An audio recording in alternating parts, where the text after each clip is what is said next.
All right, for the game, Armstead will be out, Jawan Jennings out, Jair Brown out, Jalen Moore out, Ross Dwelly out. Banks questionable, Ambry Thomas questionable, Danny Gray questionable, Flanagan Fowles questionable, and Jordan Mason questionable. Go ahead.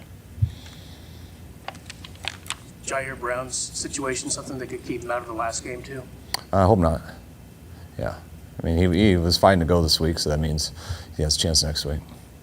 Flanagan Fowles, is that a new one? Who's that? Flanagan Fowles? Yeah, I think it was on yesterday. He's been sick the last couple of days, and JP, I think, is doing. He just got sick today. Obviously, no designation for Trent. No, he's good.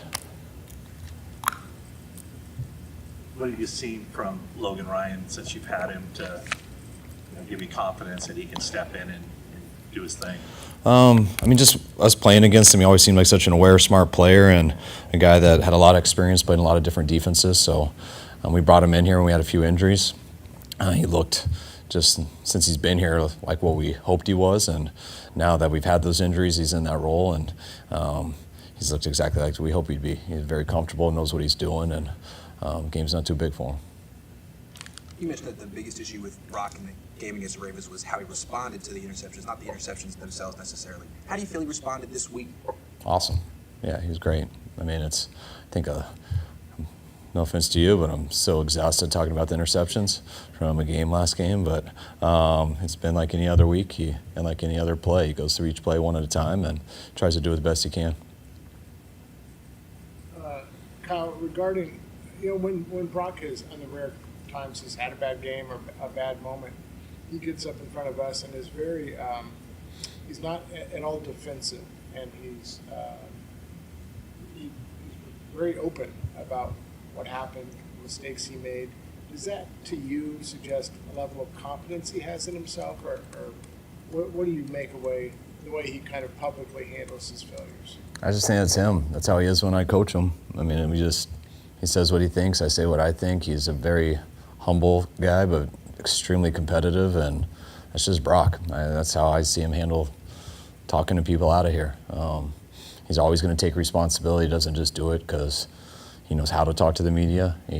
That's how he looks at things. He always looks inward first, and he genuinely feels that way. Sometimes I think he's too hard on himself in terms of that. Not too hard on himself. That's just how he is. But it's cool that he never shows frustration, and I think it's pretty easy for him because I don't think he has a lot of frustration with other people. I think he always looks at what he can do better. What's it like coaching a quarterback who has a tendency to be a little too hard on himself sometimes? Much better than the opposite way. I would say that with everybody. You'd rather someone be a little harder themselves than take it easy on themselves. But I think, especially all football players, you want them that way. Going back to training camp opening the season, two backup offensive linemen, a lot of experience prior in Feliciano, and then you guys have added guys like Logan Ryan and Sebastian Joseph Day. How much of that is an organizational philosophy to have backups who can step in, who have experience over guys who might be on the younger side and you're developing? I think huge. I mean, it's not necessarily that's our overall philosophy. Our just overall philosophy is in that given day, in that given week, in that given season, what gives you the best chance to succeed. And it might be the younger guy, it might be the older guy. I think it's very wrong when you take a absolute philosophy to anything. Like, hey, you always got to give the younger guy the first shots because he needs that experience and that's how you develop him. That's great, but not at the expense of the other 52 guys on the team and the organization and losing games. The first decision always is what helps you win the most or gives you the best chance to win. And in a league that it's very hard to develop guys because when you do anything at a professional level, it's hard to do it at an extremely high level when you're not working on it year-round. So those guys who really can play in the NFL are usually guys that have experienced the NFL. They know how to handle those situations, and they were fortunate enough to get those so they could go through that and get better.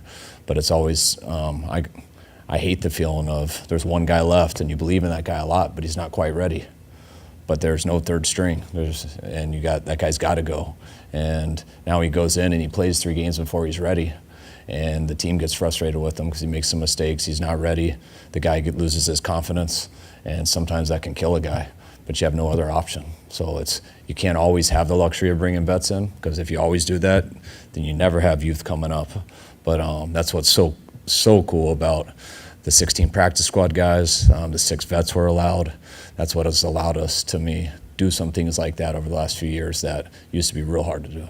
Do you get surprised often? Do you look at somebody and think, this guy is not ready, and then you play him and like, whoa, didn't expect that?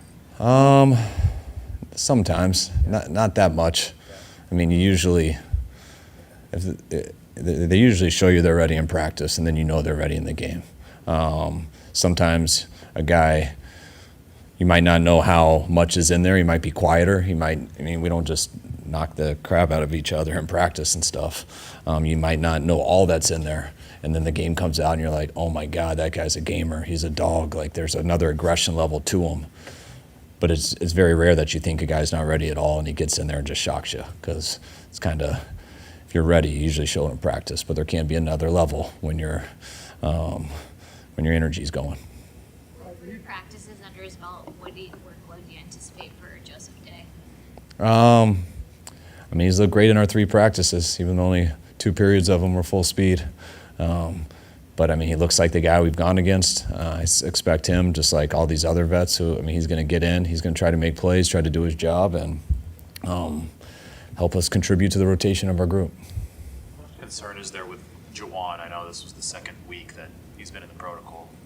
There's always concern. I think I don't want to talk too much about it, because the protocol is very simple and how it goes, but he's had some real positive days here, I think, in the last few days, and I think he's going the right direction.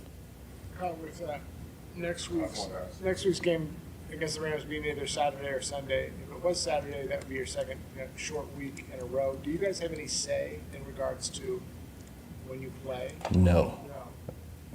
I wish. We play Sundays. Yeah, and that's the answer for every single person in the NFL. But If I could, when Ray is eligible to come back next week, is he ready to do that? we'll see next week. Okay. I haven't asked him yet, but I think it'll be close. You want to sneak in another? All right, guys.